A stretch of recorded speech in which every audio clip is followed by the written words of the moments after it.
Welcome to Only Ghosts in the Building. This is your host, Emily Claire. And Karen Lynn. And I'm Nick Sandin from DSGI, Diamond State Ghost Investigators. Yay! Welcome! Yay! Thanks. We're excited to have you. I'm excited to Nick. be here. Yeah, Gina and Andy and Maureen sat down with us, and we heard some cool stuff. You have some good stories. And we actually have Debbie coming on Saturday, not next Saturday, it's Saturday. Yeah, Saturday after. So, Oh, awesome. Yeah. Good. Yeah, Debbie's got some good stuff. Yeah. Yeah, I'm excited to hear her stuff too. I feel like you guys have done a lot since you guys are a big group. You guys have done so much, and I feel like you guys have all these great stories that I want to listen to.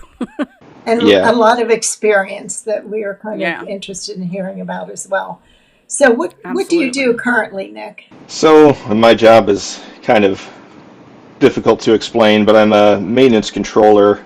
So basically, I for an air ambulance company, so I airplanes in maintenance, getting returned to service. I do review the paperwork and stuff like that. But I've been in the aviation maintenance industry for on and off for about 10 years, and in between there, I did some truck driving, which gave me some interesting experiences. Yes.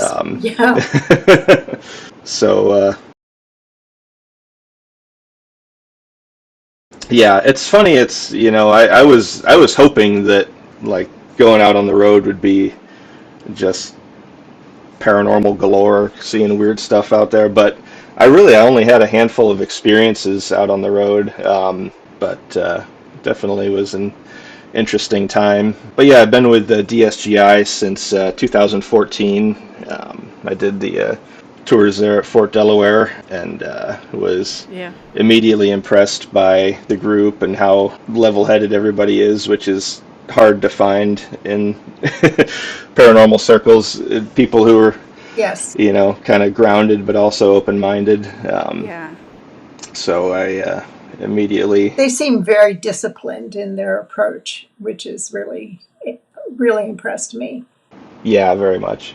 Yeah, and I was super impressed right away, so I asked him on the spot about joining, and then the next week of tours I was there for a tryout, so and the rest is history. So what made you interested in doing paranormal investigations? Did you have experiences in the past that kind of led you in that direction, or?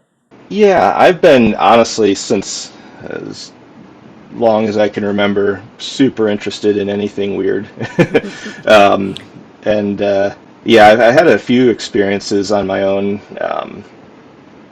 and I kind of like have a stratification of experiences in my brain where the top tier is things that I really can drill down, and I feel like I've done enough elimination of other possibilities where I feel like there's no question it's unexplainable. And then kind of a middle group where I feel like it's probably something unexplainable, but I really can't say 100%. And then there's that other 90% of stuff that's just weird stuff that happens that might be something, might not. But I would say that before I joined DSGI, I had a ton in that first category, and then a couple in that middle category, but just like one or two experiences that really met the criteria for me to eliminate all other possibilities. So that's kind of what I was looking for, was really having those experiences where I could feel like I could sleep good knowing that I had eliminated all other possibilities of rational or common things happening. So were you originally in Delaware and then moved to South Dakota? Nope, I've been all over. I was born in Florida, unfortunately. Florida man. And then I grew up mostly in California, which did a pretty good job of mostly offsetting the Florida. Yeah. Recovering Floridian. Yeah, that's a good way of putting it. And then since I've been in aviation, that career kind of has a way of bouncing you around.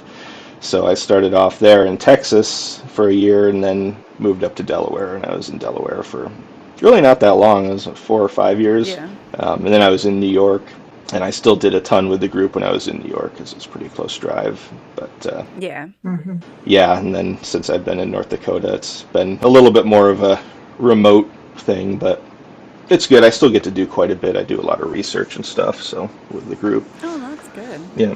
Are you coming back for the Paracon next month? Is it next month? Next month, right? Yeah, I wish. Probably not. It's tough to get back to the East Coast. I don't think they're gonna be there Oh, either. are they going to be there? I thought they I were. don't think so. Okay. No. But yeah, that, and I hope to get to the tours this year, but that's probably a long shot for this year. I try to get when we go to La Balladary in February. That's my main thing that I try to get to, but yeah, it's tough. Yeah. So you've been on the team since 2014. Yep. Yeah, so I joined up at the tours in 2014. Been with them since then. Done a pretty good amount of all the different public, private investigation stuff like that. So. Mm-hmm. Did you have So any did you have go any ahead. experiences at Fort Delaware that made you like really want to join with them? And honestly, that first night that I was there was nothing, and but that was one of the things that impressed me is that nobody tried to hype it. Everybody was just, it is what it is. Mm-hmm. I have Right. over the years had a few experiences in the area that they have set up as the dispensary.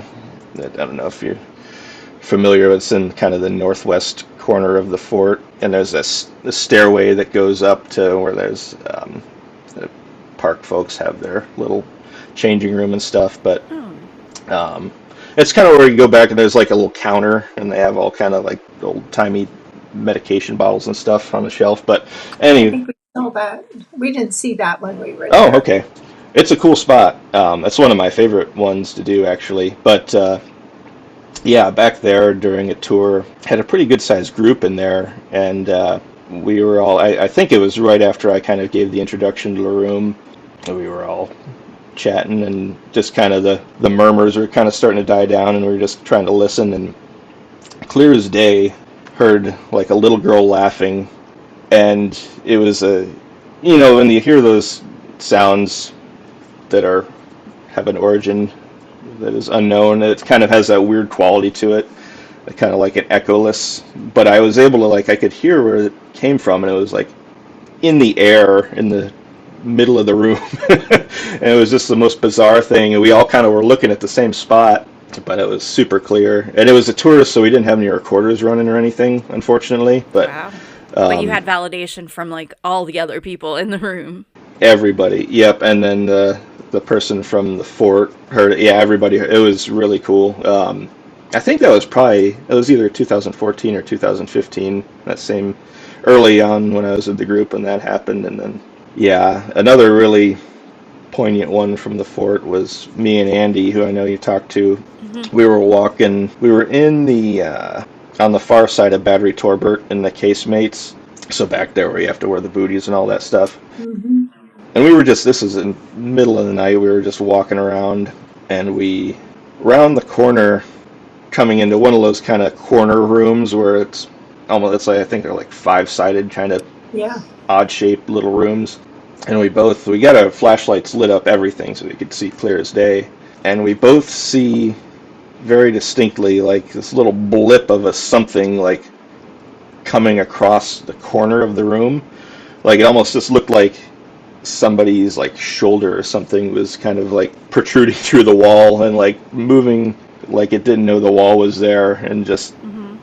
very brief but again very distinct, and we both noticed it, and it was Yeah. super interesting. Now was it like a color or was it just a shadow? Like I remember it as being kind of like gray, like really like grayish tan kind of. It was very brief and kind of indistinct, but no real yeah. super impression of color other than that just kind of grayish Okay. thing. Yep. Maybe, yeah. Yeah, well, because so the main picture that they have as evidence is that's kind Like of a like a blue uniform, color, right? maybe? That's a little like Yeah. blue. But, I've seen things that Yep. are more on the orange side, when we were at Samuel Miller Mansion. when I saw that flash of something coming upstairs, it looked like it wasn't blue and it wasn't a shadow, but it had like some tone to it. So it's really interesting to me Yeah. to like see that they're all different colors, you know? Yeah, It's right. interesting. Yeah. It's interesting too. And the one thing that I used to be an equipment nerd when I would investigate. I had everybody on the group can attest to the fact that I just brought an obscene amount of equipment. Um, and the one thing I tried for a while that really didn't pan out was I tried wearing a GoPro with a head mount. Because one of the things that's always kind of fascinated me is like we perceive and see these things in one way, and then Right. Yeah. some things are captured, but you can't always directly correlate what's seen and what's captured. And I was always interested to see how congruous that would be between what we see and what Yeah. is able to be captured. So I had long abandoned my GoPro wearing ways when that experience happened. So So you didn't find the GoPro was helpful at all? Is that no, it's the problem with really the, and one of the things that I try to do remote is help with tech stuff, and we struggle a lot with cameras. I'm sure that I think I remember I listened to your episode with The Gina and muskrats. everyone, and she relayed a little bit of our former struggles with the cameras at Fort Delaware. muskrat Um, love? yeah, yeah. So just trying to find a camera system that Yeah. is able to reliably capture things in low light is a struggle enough on its own without spending insane amounts of money that we don't have. But then also something that can, if you're doing it on a portable way attached to your body like that, obviously you need to have battery life that lasts for however long you're there. And then, just being able to store all that data and then being able to review all that data that you capture is really where it becomes an issue. So much time reviewing stuff. And especially if you Yeah, have like Right. more than yeah, one thing in the same room, you're just like, oh my God. yeah, and I'm sure you've been through that where you just review, and 9 times out of 10, or well, 9 times out, or 999 times out of 1,000, you're just staring at nothing for 10 hours. So, Yes. um, but Yeah, we don't have any infrared or anything. I literally just film stuff on my camera, and if it's dark, like mhm, on my phone. yeah, So, Right. I had my camera going, and the last time I had my big camera, the battery was gone so fast. I was like, that's So, not yeah, but oh no yeah, something to yeah, and that's do. another. It's a Oh legitimate yeah. struggle. That's talking about Hmm. limitations of battery life. Stuff will drain your battery to manifest. I had that happen. Yeah. I've only had that happen really distinctly one time. And it was we weren't even investigating. This was just there on my own, but was there with my girlfriend at the time. Walked up to on top of one of the ridges there. I can't remember exactly which one it was, but anyways, I had my good DSLR camera out, and had we just got there, so I had 3 batteries fully charged and had just turned the camera on for the first time. Walked up to the one little area. It took maybe 3 or 4 photos. Walked back down to where our car was, turned it back on again, and battery was gone completely. Gone. Yeah. And and then and that whole time that we were there was kind of a weird.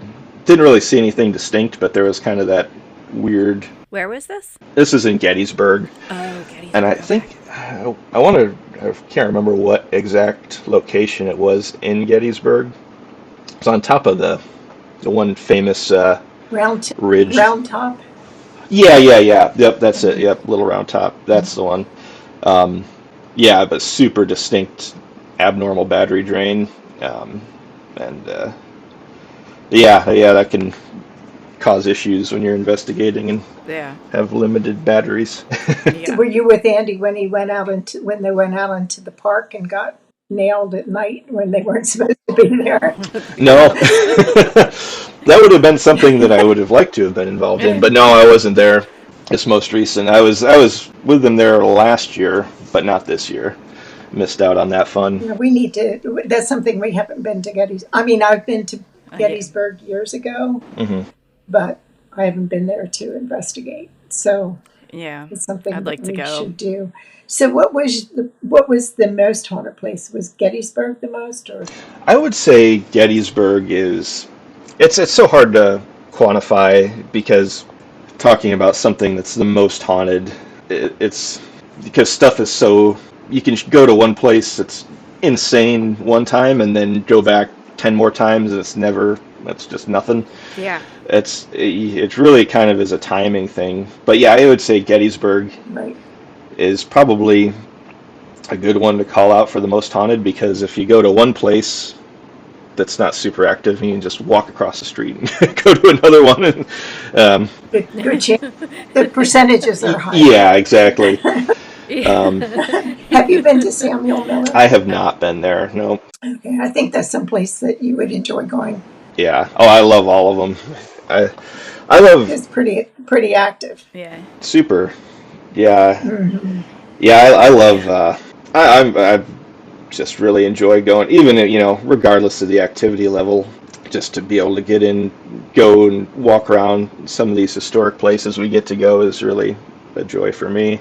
Right. Yeah. I do the history part of stuff. So, yeah, I enjoy. I never was a history buff, but since we've started doing this and been looking into different places as to the history, because that's who's usually there, people that have lived there Hmm. and grown up in that area. So, or the ones that show up. Yep. So it's good to know who it is that you're You can put a name to somebody.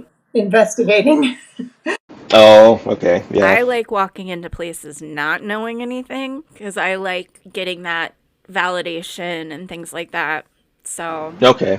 and I kind of I'm more sensitive than mom is, Yes, so she's right. been feeling some stuff. Do you so how do you usually experience? You've seen stuff. Do you feel things? Do you feel like, are you a body pain person? Do you get nauseous? Like, how do you experience it? I would say that obviously there's that feeling that you get sometimes, and it's Hmm. probably something that I try to. I wouldn't say I try to ignore it because that's not true. You use all your senses, but I really try to acknowledge it, but then kind of filter it out once I'm in the investigative mode because I don't want that to influence what I'm actually perceiving with tangible Right. senses. Um, Hmm. but yeah, I would say probably for me it's more just kind of like a light tingly feeling. um, It's like the beginning of a panic attack is how I feel like it is. yeah, I would say in a way, to me, I think I associate it so much with good things Yeah. that it just when I start to feel that, it's almost more just like a sense of wonder and like Yeah. this is gonna be good. Yeah.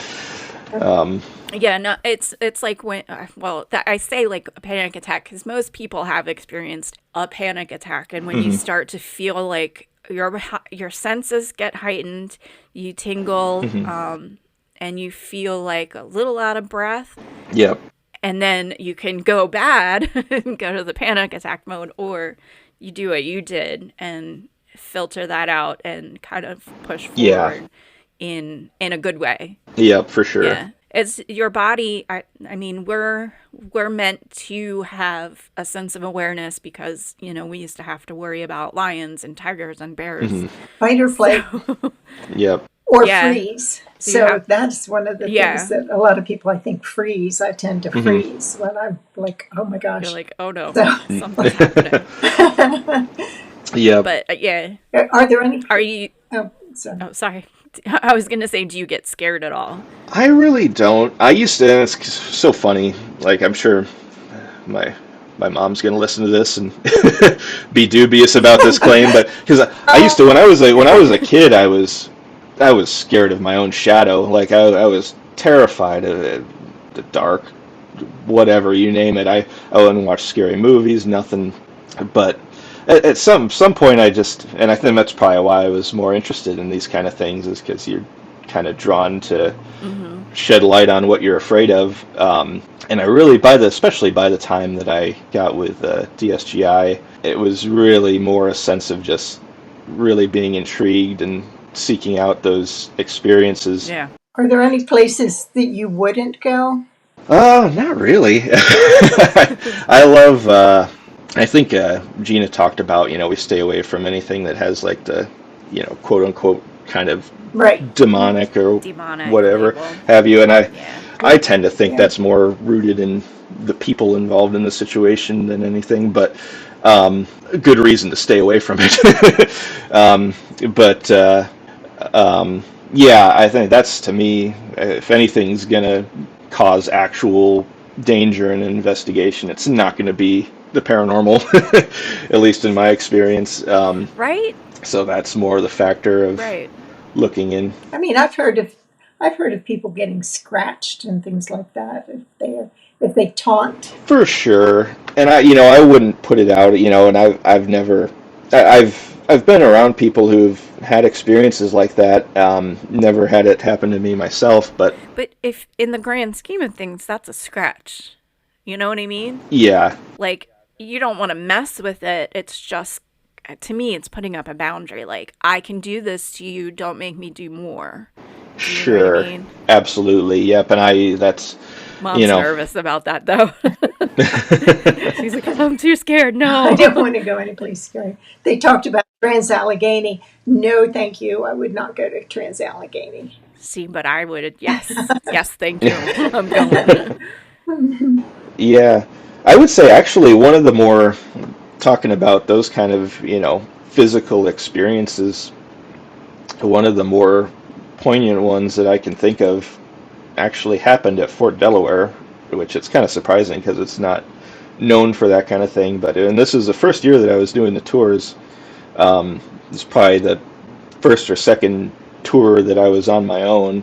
We were going through casemates, Wait, and we were let at the. me, I want to make sure that I have, is that the where the pee smell is? The human pee smell? Is that the casemates? Where they The would, long hallway with the rooms off of it. Yeah, well, casemates is.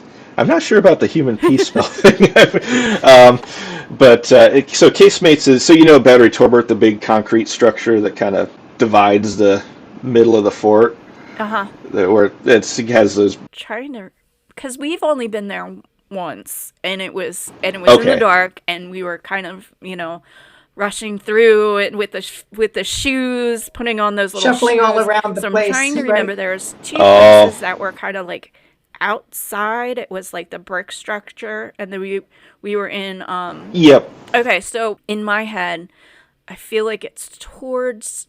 I see. It's. I'm confused, but there's the one place where they would keep the prisoners, and then there was the other place that Daryl Marston saw his, and that figure was photographed. And those were two different places that we went. Yep. So casemates is the one where we usually used to show the Blue Man photo Okay, that's while what we I were was doing that. wondering. Yeah. Yep. So yeah, it kind of goes. You can walk through Okay. that Yeah. from one end to the other kind of deal. Yeah. So yeah, this is back in 2014 doing this with a group, and we get to the one end. It's the north end of the fort. So on the far side, away from the entrance. Okay. We were going through towards that direction, so we were just about to come out of the casemates into the courtyard, and we went into one of the little rooms off to the side there. I had one of the people from the public group had dowsing rods and was doing those, and they were just standing not quite in the middle of the room, but far enough away from anybody else to make the next thing really weird. Their necklace, they had just like a really like kind of light, small gold necklace, and it just broke and fell off, and the lady was like freaked out a little bit, and, like jumped and kind of yelped and what's going on, and she said something just pulled that necklace off, and to her what she felt as she described it to me was it felt like something grabbed the necklace and pulled it down and yanked it off. And we ended up, I found the necklace on the ground, and it was busted. Like one of the links in the chain in the back was just pulled apart, and I don't know if maybe it got caught in her clothes in some really weird way or something. But Yeah, that would take a lot of yanking to pull open a chain. So yeah, so that was, and I've never heard of anything like that Yeah. happening there other Yeah. than that instance, but that really is one that stands out to me. Somebody was like, "Ooh, I like that." Yoink. Yeah. Um, shiny. yep. Well, so what I was gonna say is because Mom and I, it was where Gina and I think Maureen, they might have been together.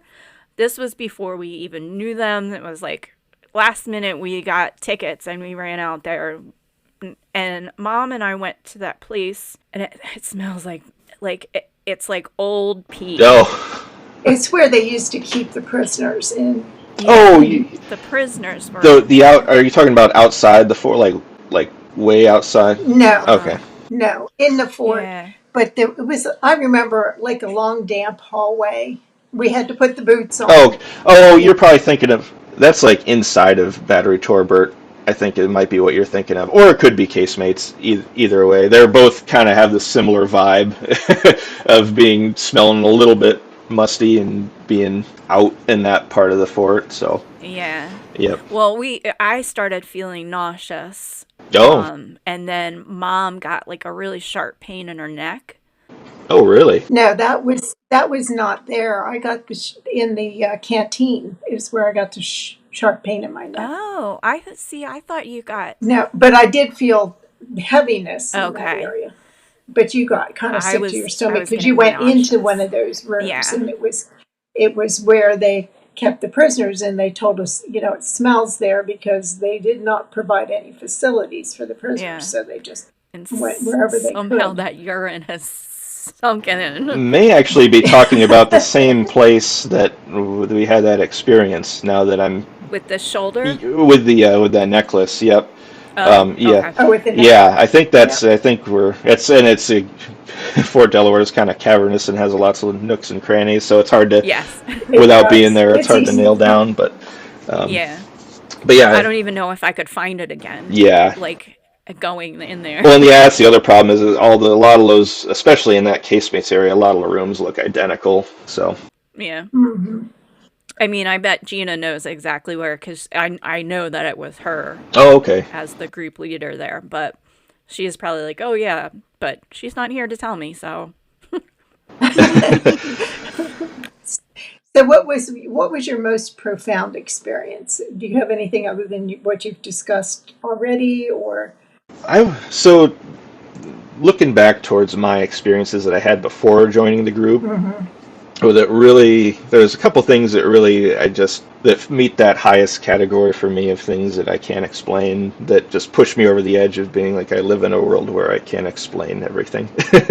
And the first of those was I was probably, I think, 13 or 14 years old. We were living in Florida again at the time, and What part of Florida? it's Naples, southwest coast. Yep. And this is just a really weird deal. So this house that we lived in was relatively new. We knew the people who had lived in it when it was brand new. So nothing at all weird had happened in this house to our knowledge, but who knows what happened Yeah. in that land in the millennia Yeah. before. Yeah. We had a similar thing in my growing up. Oh, okay.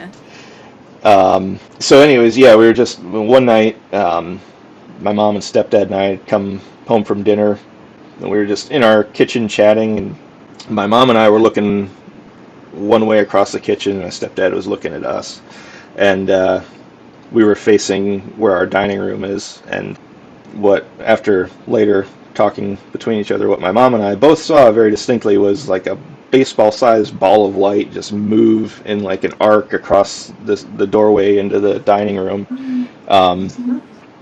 And at the time, my stepdad just saw both of our faces, and he was like, "What the heck did you guys just see?" Because we both just jaws dropped, kind of. And then We don't know. yeah, and so we were independently able to verify what we saw. And then the rest of the time that we lived in that house, I just had it as my mission to try to recreate that with something. Like I would just stand there with cars moving around outside and just different ambient lighting conditions, trying to see if there's anything that could make something close to that happen. And it was completely anomalous. And it was just a very distinct ball of light that just moved in a arc like somebody was carrying it. Um, and it was Did it change directions or just went in one It direction? was one direction, but like in an arc, so not like a straight line. Um, Okay. and uh, and so that was a very distinct, unexplainable thing with no, who knows what was the background of that, you know. Yeah. And then the next thing was not that much later. I think probably 17 years old. Different house. We had just moved to a different house, and again, this house was brand new that we had just moved into. In the same area? Pretty close, a few miles away, further out into kind of what was more recently swamp. One night, I was laying in bed and I was watching TV, as I did at the time, and wasn't close to sleep at all. It was, I think, probably 6 or 7 in the evening. You know, I was just laying there watching something, and out of nowhere, my pillow very distinctly started vibrating, like as if a cell phone was on vibrate in the pillow, which was my first thought at the time. Was like, oh, did I leave my phone under my pillow and it's vibrating through it? And so now I pick up the pillow, it's still vibrating, and I'm like, what? And my phone is on the nightstand, it's not vibrating, and for 30 seconds about, I'm just holding this pillow that's vibrating the entire thing, and I'm like trying to squish it, like what is going on? It's what's in here, what's causing this, and it just stops.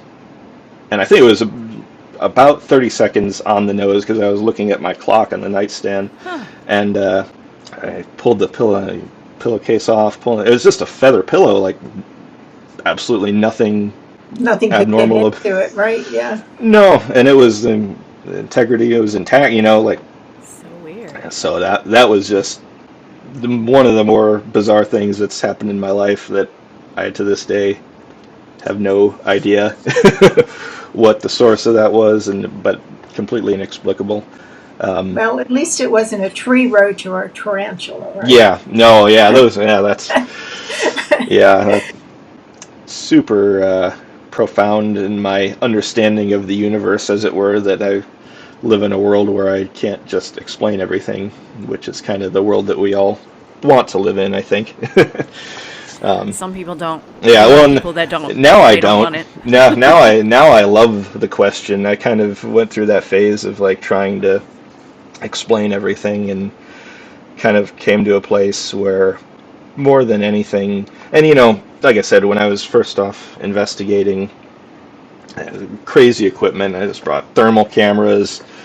I had like a graphing EMF detector with 3 axes that was just really out there kind of stuff, trying to nail it down to like have an experience where you could have multiple sources of verification through different equipment and stuff. But What do as time went, I'm sorry, go ahead. I was just going to say, as time went along, that became less important to me as I realized that I probably was not going to be the one To to. crack open Yeah, the mystery. exactly. Yeah, and I realized that it was more for me is now more about just The enjoying experience of it. and Yeah. seeking out those experiences. Yep. The Tao of ghost hunting, right? Just Yeah. enjoy the Enjoy experience. the Yeah. flow. Yeah, and that's honestly, and that's like it was that was kind of, you know, all those things were profound in the way that it just kind of shifted my perspective on that, and then over time becoming more accepting of that there's just things that I Yeah, for won't know in sure. this lifetime, you know. Well, I always say you have to go in and you suspend disbelief Yeah. so that you can just enjoy Yeah. what you're experiencing and then you can evaluate it Hmm. afterwards. Yeah. Yeah, for sure. So I'm going to circle back to the light because I had an experience similar. And then I was like, we're going to do the skinwalker stuff after this. So, yeah, we're kind of studying on the Skinwalker Ranch things. And I was watching the episode where they caught on their security cam the light going through the woods. Oh yeah, And it was yeah. like they're like it's like the size of a volleyball, and I was like, I've seen that in an area. It was on a DuPont site, and I was Hmm. security guard. This little tiny 100-pound security guard, but I was that. So I was on this site, and you have to go in and do your scans. You check your scans, and I Hmm. was outside a building, and from the fence, a ball of light came up, and it kind of looked at me, and then like took off, and I Hmm. was like, did I see that? Did I really just see that? Like, and you put it out of your mind because you can't explain anything crazy like that. Hmm. Like, that is beyond, a ghost looking at you, or like a phantom head popping in, or like, Hmm. that's not typical ghost behavior. Yeah. So it's like, oh, there's more out there than just like a human energy spirit.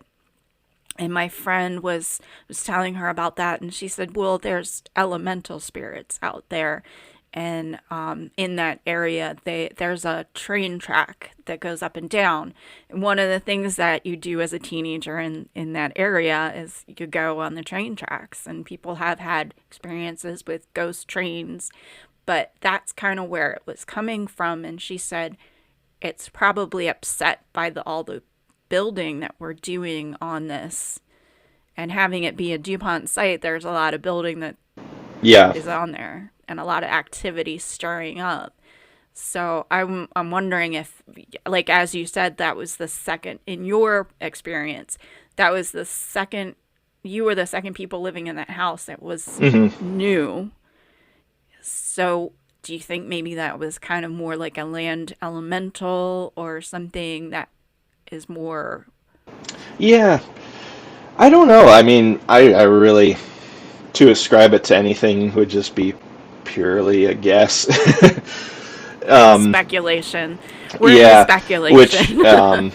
I mean, the other thing is it's not only is it not congruous with anything that I know about that place, it doesn't match anything that I've experienced. So, I can't even like line it up with another place where I had a similar experience because I haven't had one. But if it's something like that, like you experienced, I would say that it could very well be. It could be.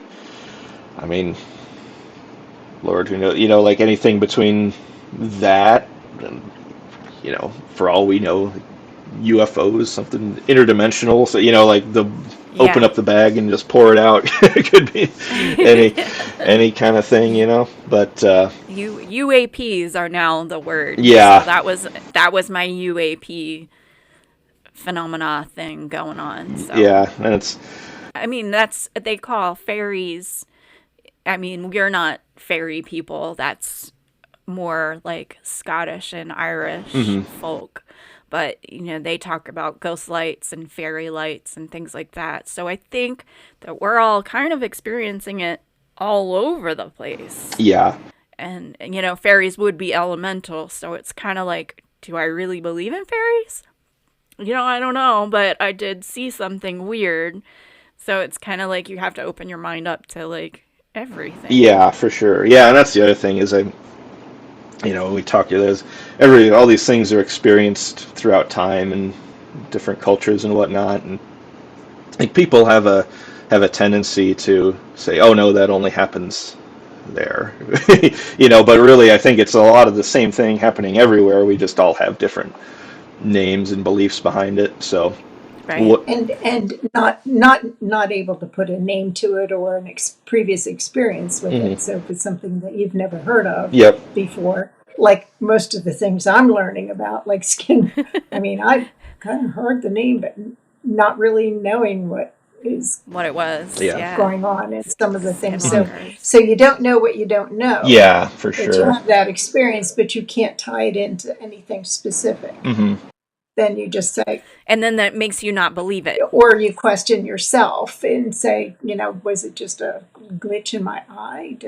Was it a light Yeah. reflection? Like yours. It's like, okay, but you went ahead and checked to make sure that what you saw couldn't be reproduced. Hmm. And that's what ghost hunting is.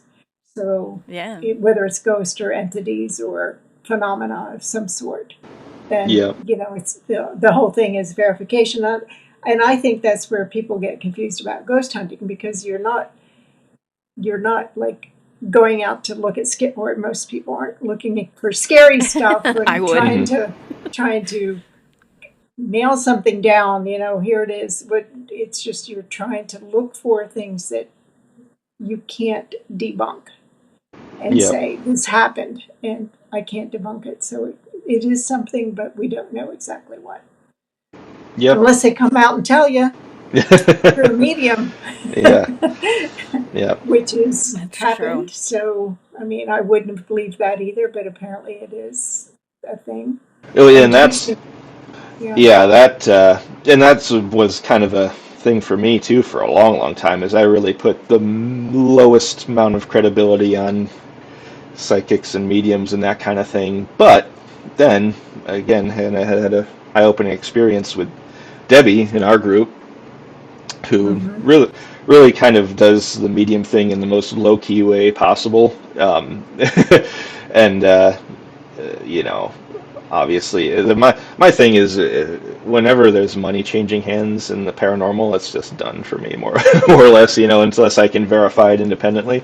Um, but Debbie's not out there doing this as a job or anything. So um, to see her the way that she was able to kind of pull information in that was verifiable, like in Gettysburg and stuff. That one complete 180 for me on my views on all that. Um, to where, and I still think that a good amount of that going out in the world, as far as where it's commercialized, is probably not legit. I think that there is Right. definitely some level of it that is um, Mm-hmm. possible, and some people can't avoid it. So Yes. But I think it's increasing, and maybe people are just becoming more aware that they have the ability to be a little psychic or intuitive, yep. Oh, for sure. and take it, because it's not such a taboo subject anymore. Hmm. They talk about, it's like near death experiences where people would not talk about it because people thought they were crazy, and now everybody is able to say what they experienced without feeling that there's some eyeball out there that nobody's going to For believe sure. Yep. that happened to them. So Yeah. I think as this becomes more and more acceptable to a larger portion of people, they're willing to you know kind of suspend their disbelief and listen to it, and Yep. maybe not agree with everything that's said, but Yeah. agree that the person had some kind of experience. Yeah. That's one thing that I'm really glad that I live in the time of, is the destigmatizing of a lot of these things. Because like I'm the industry that I'm in aviation. I'm also have a commercial pilot's license. Even 10, 20 years ago, coming out and talking about these kind of things. Everybody's scared that Big Daddy FAA is just going to magically yank your certificate out of your pocket because you just Right. said the word UFO or whatever. Um, Oh. but Yeah. now it's pretty open. It's the age of open discussion on these things. I think is Yeah, wonderful. and kind of gone along with that thought is the Pentagon came out recently. I heard and said that they cannot verify anything about UFOs or any of the experiences Mhm. that they had been forthcoming with before, and then all of a sudden it's shut down.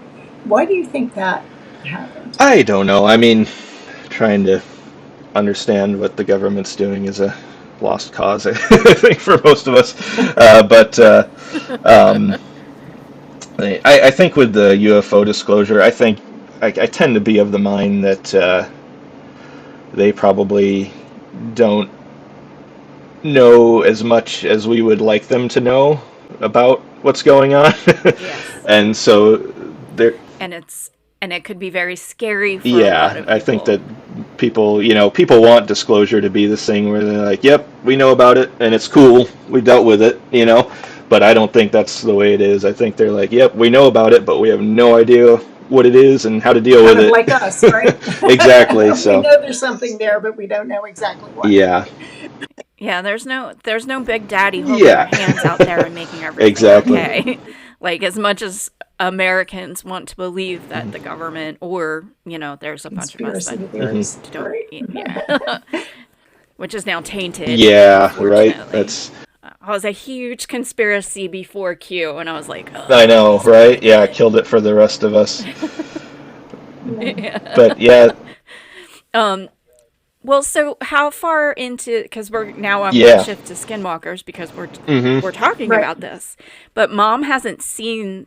She's only seen a couple of episodes, but I'm into the fourth season right now. I think I'm like where they did the drones, the light Okay. show.